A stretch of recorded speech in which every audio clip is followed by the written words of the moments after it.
Hi all, ഏവർക്കും പുതിയ ഒരു വീഡിയോയിലേക്ക് സ്വാഗതം. നമ്മളിന്ന് ചർച്ച ചെയ്യുന്നത് റോബർട്ട് ബേൺസ് എഴുതിയിട്ടുള്ള എ റെഡ് റോസ് എന്ന് പറയുന്ന ഒരു പോമാണ്. ഈ ഒരു റോബർട്ട് ബേൺസിനെ കുറിച്ച് നോക്കുകയാണെങ്കിൽ, അദ്ദേഹത്തെക്കുറിച്ച് പറയുകയാണെങ്കിൽ, അദ്ദേഹം ജനിക്കുന്നത് 1759 ജനുവരി 25-നാണ്. അദ്ദേഹം ഒരു സ്കോട്ടിഷ് പോയറ്റാണ്.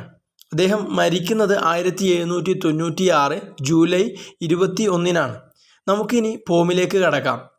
1794-ലാണ് ഇത് പബ്ലിഷ് ചെയ്തിരിക്കുന്നത്. ഇതൊരു ബലാഡിൻ്റെ ഫോമിലാണ് ഈ ഒരു പോം എഴുതിയിട്ടുള്ളത്. 60 ലൈൻസ് ആൻഡ് 4 ലൈൻസ് സ്റ്റാൻസയുമാണ് ഇതിൽ ഉള്ളത്. ഈ ഒരു പോമിൽ അഡ്രസ്സ് ചെയ്തിരിക്കുന്നത് ഒരു ബിലോവ്ഡിനെയാണ്. നമുക്ക് നോക്കാം. Oh my love is like a red rose that's newly sprung in June. Oh, my love is like the melody that sweetly played in tune. അപ്പോൾ നമ്മൾ പറഞ്ഞു ഈ ഒരു പോയറ്റ് അഡ്രസ്സ് ചെയ്തിരിക്കുന്നത് ബിലോവ്ഡിനെ ആണ് എന്ന്. പ്രധാന തീം എന്ന് പറയുന്നത് തന്നെ ലവ് ആണ്. പിന്നെ പറയാണ്, ജൂണിൽ പുതുതായി പൂത്ത റെഡ് റോസുമായിട്ടാണ് അദ്ദേഹത്തിൻ്റെ ലവ് അദ്ദേഹം കമ്പയർ ചെയ്തിരിക്കുന്നത്. അപ്പോൾ ഇവിടെ ഒരു സിമിലിയാണ് ഉപയോഗിച്ചിരിക്കുന്നത്. പിന്നീടുള്ള വരി, oh my love is like the melody that sweetly played in tune. വീണ്ടും ഇവിടെ സിമിലിയാണ് ഉപയോഗിച്ചിട്ടുള്ളത്.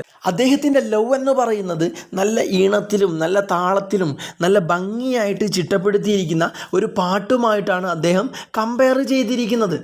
രണ്ടാമതായിട്ട്, so fair art thou my bonnie lass, so deep in love am I and I will love thee still my dear till the seas gang dry. അതിനുശേഷം പറഞ്ഞിരിക്കുന്നത് നമ്മുടെ ബിലോവ്ഡിനെ പറ്റിയാണ് പറയുന്നത്. ബിലോവ്ഡിൻ്റെ അടുത്ത് പറയാണ്, നീ എത്ര സുന്ദരിയാണ്. അവരുടെ സൗന്ദര്യത്തെ പറ്റിയാണ് ഇവിടെ പ്രതിപാദിക്കുന്നത്. ആ ഒരു ലേഡിയുടെ സൗന്ദര്യം എന്തൊരു ഭംഗിയാണ്. പിന്നീട് പറയാണ്, അദ്ദേഹം തൻ്റെ ബിലോവ്ഡിനെ എന്തുമാത്രം ഡീപ്പായിട്ട് തീവ്രമായിട്ട് സ്നേഹിക്കുന്നു എന്ന് നമുക്ക് പറഞ്ഞു തരികയാണ്. And I will love these till my dear till the seas gang dry.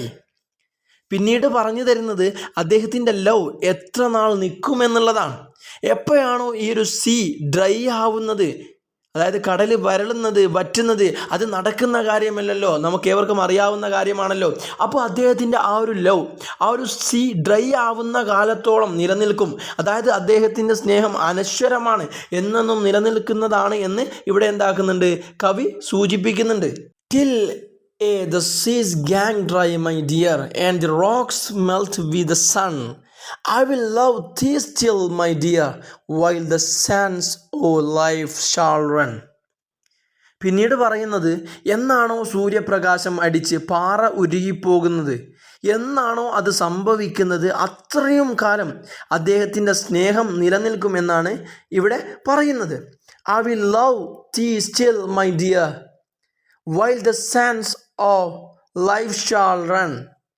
ഈ മണ്ണ് എപ്പോൾ നശിക്കുന്നുവോ അത്ര കാലത്തോളം അദ്ദേഹം സ്നേഹിച്ചുകൊണ്ടേയിരിക്കും.